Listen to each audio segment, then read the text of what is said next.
Hello, my name is Brother James Sperry. I'm here today to talk to you about rumors. This message is being brought to you a little bit differently than we normally record for church services. This first part's being added on to what was recorded at the church to give a further spectrum of how rumors affect us. I want to start this off with a story that was taught to me as a kid when I was being brought up. I was brought up Catholic. The story goes like this. A man walks into the confessional of the church and speaks to the priest. "Bless me, Father, for I have sinned. I have been spreading rumors." The priest, for his penance, told him he wants him to go outside with a bunch of chicken feathers, toss them up to the air, and come back and see me in a week. The parishioner was kind of confused, but was a good Catholic, so he went outside and did what he was told. He gathered up a bunch of chicken feathers and he tossed them up in the air. 1 week later he came back and he saw the priest, and he said, "Father, I have done what you told me to do. I have gathered my chicken feathers and I've tossed them up into the air. Now what?" The priest told him, "Now go gather them up." Moral of the story is, it's much like those chicken feathers in the air, tossed up in the air a week ago. You'll never stop them. You'll never stop the rumor. You'll never stop where those feathers go, and it's completely uncontrolled. In the Bible is full of scriptures that speak on rumors and slander and gossip. One of my favorites is Leviticus 19:16, which reads, "You shall not go about as a talebearer among your people, nor shall ye take a stand against the life of your neighbor. I am the Lord." Now I can go through several versions of this Bible. New International Version says it this way: "Do not go about spreading slander among your people. Do not do anything that endangers your neighbor's life. I am the Lord." The American Standard, the New American Standard Bible, says that you shall not go about as a slanderer among your people, and you are not to act against the life of your neighbor. I am the Lord. There are other scriptures as well. For instance, Romans 1:29 and 30 says, "Being filled with all unrighteousness, fornication, wickedness, covetousness, maliciousness, full of envy, murder, debate, deceit, malignity, whisperers, backbiters, haters of God, despiteful, proud, boasters, inventors of evil things, and disobedient to parents." Romans 3:8 says, "And not rather as we be slanderers reported, and as some affirm that we say, let us do evil, that good may come, whose damnation is just." Titus 2:3 says, "The aged woman likewise, that they be in behaviors as becometh holiness, not false accusers, not given too much wine, teachers of good things." Warnings against slanderers also include Exodus 20:16. Everybody should know, "Thou shalt not bear false witness against thy neighbor." Psalms 34:13 says, "Keep thy tongue from evil and thy lips from speaking guile." Proverbs 10:18 says, "He that hideth hatred within lying lips, and he that uttereth a slander is a fool." Proverbs 17:9 says, "He that coveteth a transgression seeketh love, but he that repeateth a matter separateth very friends." Proverbs 26:20 and 22, "Where no wood is, there the fire goeth out. So where there is no talebearer, the strife ceases. As coals are to burning coals, and wood to fire, so is a contentious man to kindle strife. The words of a talebearer are as wounds, and they go down into the innermost parts of the belly." As I said, this recording is being done a little differently. The first part's here in my house. The second part is a little bit of a demonstration that I put together at the church that I'm hoping that you enjoy. Anyway, I wish you all the best. God bless you all, and thank you for your time. I want to use my daughters in this mess because they're the ones that are my true inspiration in this whole thing. Yeah. I got this lecture, yeah. Taylor! Come on over here, right over here, honey, okay? Elizabeth, come right on over here, honey, right over here, okay? Okay, now I'm going to see if I can get one more person to do me a favor. Teresa. I want you to write down the words I tell you to write down. Taylor, you got on Facebook under your mama's account. Started a rumor about Elizabeth. Elizabeth, how'd you feel? Upset. Write down upset for me. What'd you do? I fired back. The next page, write fired back.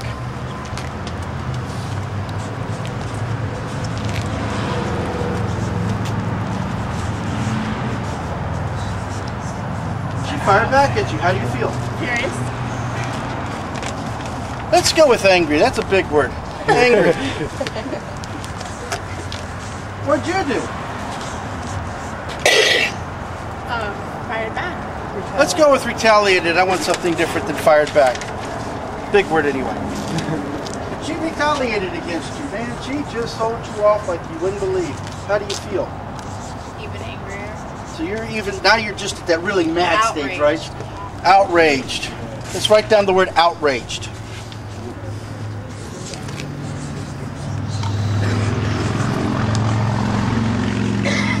What'd you do? Lashed out at others Why? because it was on my mother's Facebook account, so I lashed out at her. She lashed out at others. Just write down lashed out. She thought the rumor was maybe spreaded by her mother. Sandra, you get to play mom. She just lashed out at you. You didn't know what was going on. How do you feel? Ticked off. Like them ticked off. I like that. Stress too. Confused.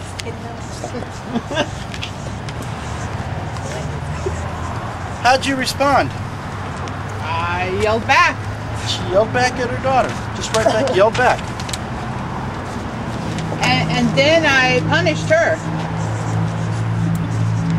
The next word will be punished. A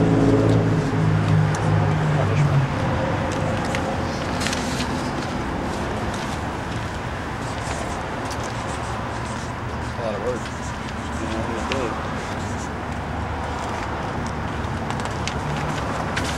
Let me go ahead and grab that list that you got written.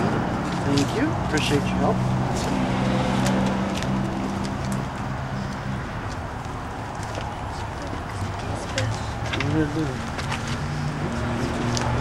This is you. No joke, this is you. And that's the rumor that got started.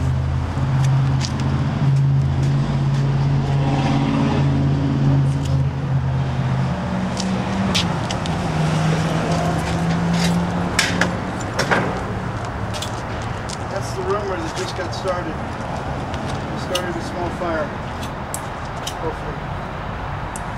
There we go. Look at it You're go. in with that rumor.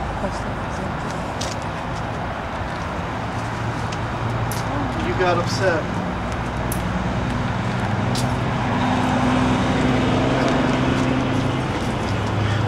Fire back.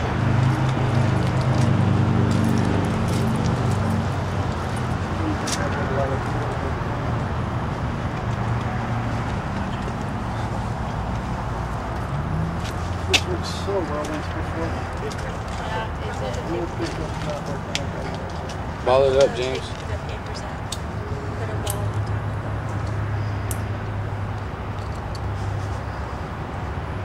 You got a bit.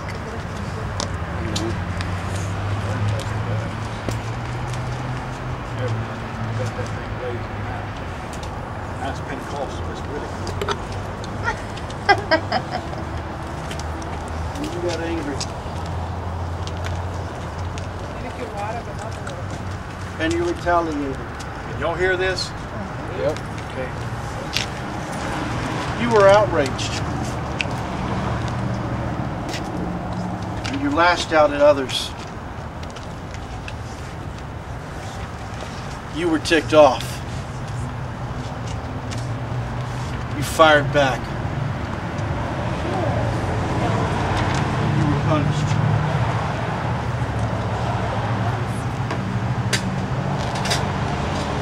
What's happening, as you see, you're being consumed by this rumor. Everyone who was involved in that rumor has been affected. Everyone that had something to do with it is in pain. Everyone is hurt. There's nothing left but ashes after the rumor gets done with you. All because one thing was said and nobody stopped. Amen. Now, there's a part 2 to this because this is the good news of it all.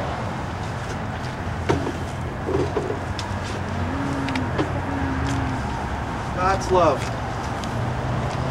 Showing respect, hope, praises, honoring prayer, glorifying each other, giving each other hope, respecting your neighbors, respecting each other, respecting yourselves. Doing Amen. everything that you need to do. People need to respect themselves. One thing, just like what I'm doing now, respect will keep you protected. Respect and honor of each other. You can't get consumed. Amen to that. Thank you, Jesus. Praise the Lord. Living water.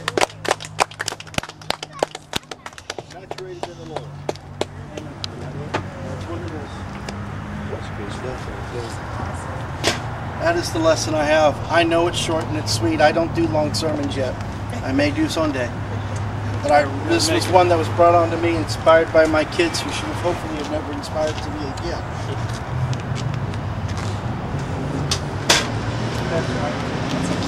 Let's go back in.